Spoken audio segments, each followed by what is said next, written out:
GoalsMos.com. I'm Metal Mark here at the lovely local with Seth from Becoming the Archetype. How are you, man?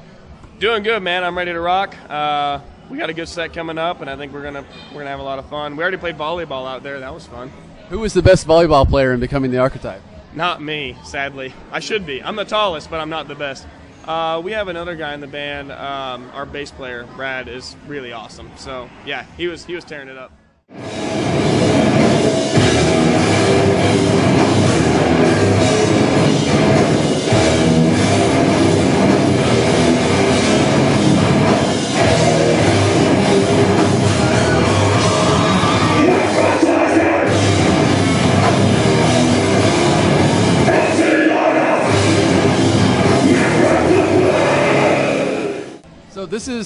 The tour has come to an end back in Georgia.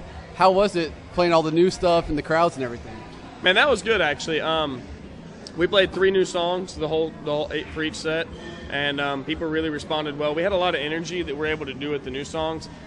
There was a phase that BTA went through with past albums where we tried to be very technical and we couldn't move while we played, so we just like stood there and played. And now it's a little more straightforward, so we move around, headbang more. So people have really felt the energy, and that's been really good. Yeah, speaking of Celestial Completion, the album, absolutely phenomenal.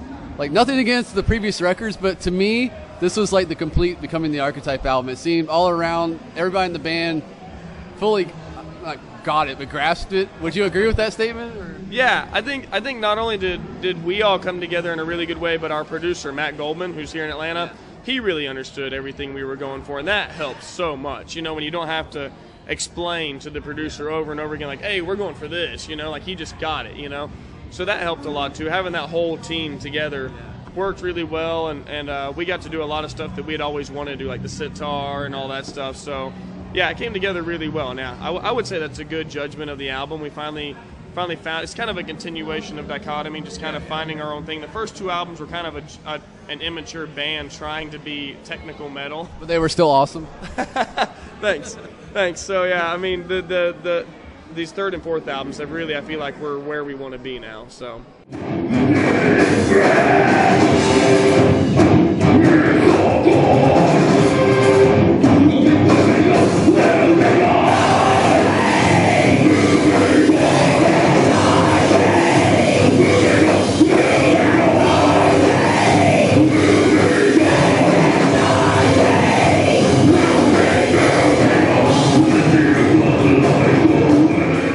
I can't not talk about the Magnetic Sky video because it's quite possibly the greatest thing of all time. Was this something y'all had thought about a long time ago, or was it something that just recently came?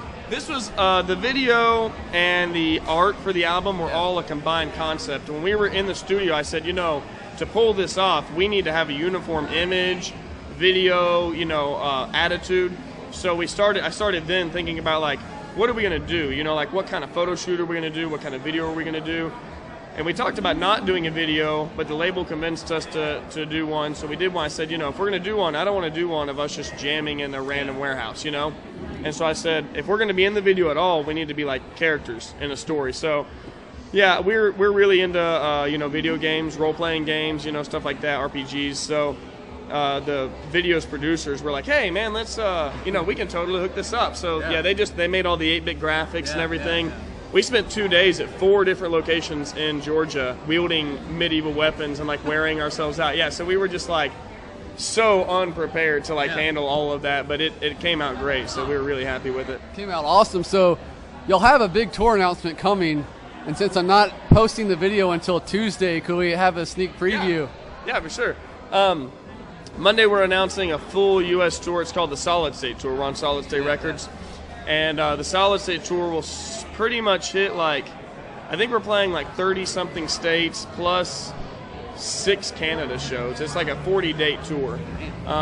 Hits everywhere. So we'll start off in Tennessee and head west all the way to California, up the west coast to Seattle, into Canada, back out of Canada, into Minnesota, all the way to the East Coast and to New Jersey and stuff, and then down the East Coast. And then in the fall, we've got European tour lined up that we'll be doing as well. So like, just a bunch of big stuff hitting everywhere. Like, there's a lot of fans that we have in like Washington State and, you know, different states like Minnesota that haven't seen us in a while. So I think they'll be happy about that.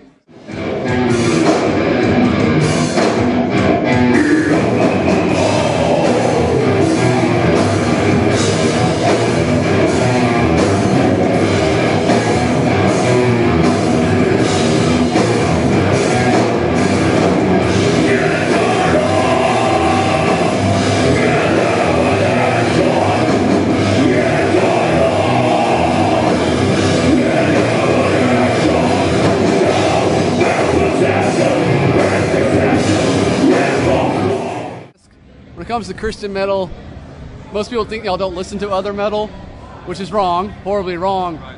But when it comes like to you personally, if you had a choice to play with any secular band, who would it be, and would you do it? I would honestly say Mastodon.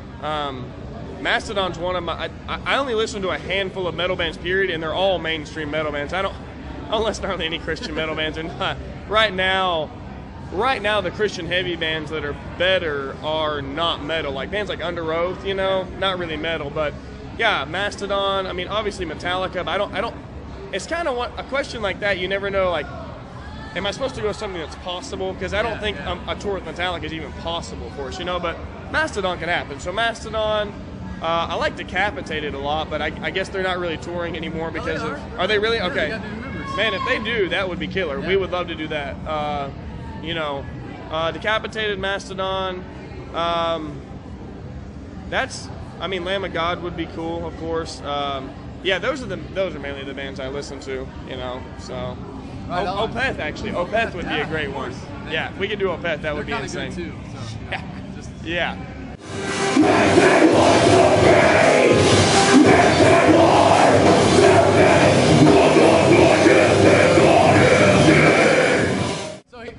So Seth here took off his Chicago Cubs hat, and from his recent tweets, he's a Braves fan as well. But look at this. This is awful. Sorry, awful. I apologize. But beyond that hideous logo, give us a season preview for the Braves. How far do you see them going? This is great. I do a preseason and a mid-season baseball prediction for Noise Creep every year. Yeah. And so like I just stay with baseball so much. I do 3 fantasy leagues and just all kinds of stuff. Braves are good this year. I don't know if we'll win the division, but I would say it's kind of likely we would repeat with the wild card. You know, I would say the pitching is good and our hitting's starting to come around. Ugla had a slow start. Hayward's off to a slow start, but that'll come around. You know, so I think we'll be fine. McLeod is much better this year than he was last year. Yeah, so I think we're going to be fine. Same thing with the Hawks. I mean, I think the Hawks outplayed themselves. We're not talking about the Hawks. They just got beat by 17 at home. Yeah, that was pretty sad. But just beating the Magic in the first round was great, you know. So I think we could see some of the Braves this year to win the wild card again and maybe upset in the first round of the playoffs, you know. So I would expect that to happen. Well, I think the Hawks lost because everybody's here to see you guys. Phillips Arena. No one was cheering them on because they're all here at the show. Everybody was like, screw that security stuff. We're going to see Becoming the Archetype. Exactly. Well, I'll keep it short, man. Any last words to the fans? Man, go Braves, go Hawks, and go Metal. Yeah, not Cubs. Go Metal. Go Metal. Yeah. Seth, man, thank you very much. Thanks, dude.